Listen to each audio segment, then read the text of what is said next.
Alright, so today I'll be talking about the ear, or the vestibulocochlear organ. So I'll start off from the external ear. So I'll just remove this bone.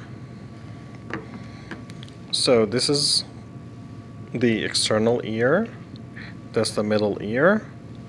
And we would have the inner ear all the way right there.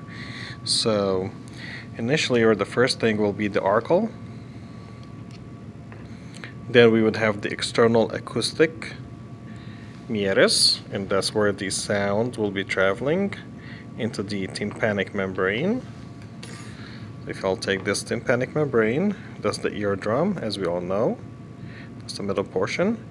Then this ring is called the fibrocartilage ring. So this is a ring that's called the fibrocartilage ring. Along within the inner ear, right there, we have three small bones. Start off from the malleus, incus, and the incus will be attached or connected to the stapes afterwards, right there.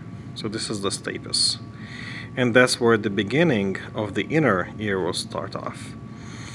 Okay, but before we proceed, we have something called the tympanic cavity, which is right there, and it's part of the middle ear.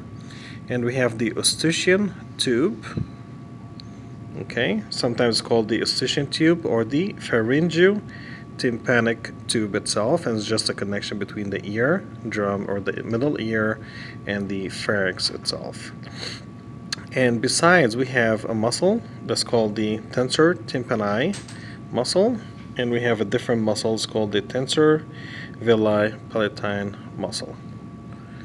Alright, now if I look over here into the inner ear, we have something called the vestibule, and we have the cochlea itself, and we have the vestibulocochlear nerve,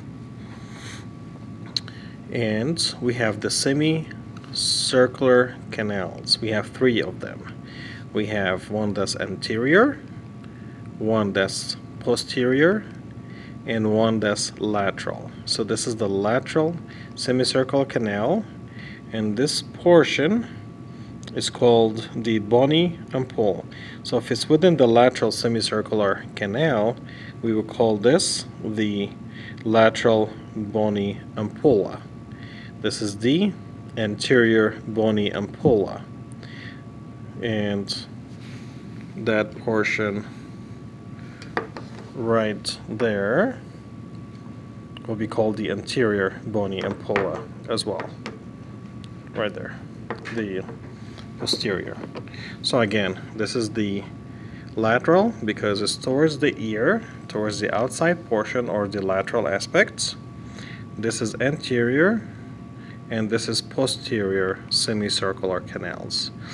Now we have two windows. The first window is called the oval window. So this is the oval window right there, right here actually. So number 13 right there, this is called the oval window. And we have a second window that's called the round window. So if you look, this window will open up right there. Okay, so let's put this back again. We need to flip it and place it right there. So the way our ear function, it would function through sound or vibration waves. Alright, so we'll just place it right there. There we go.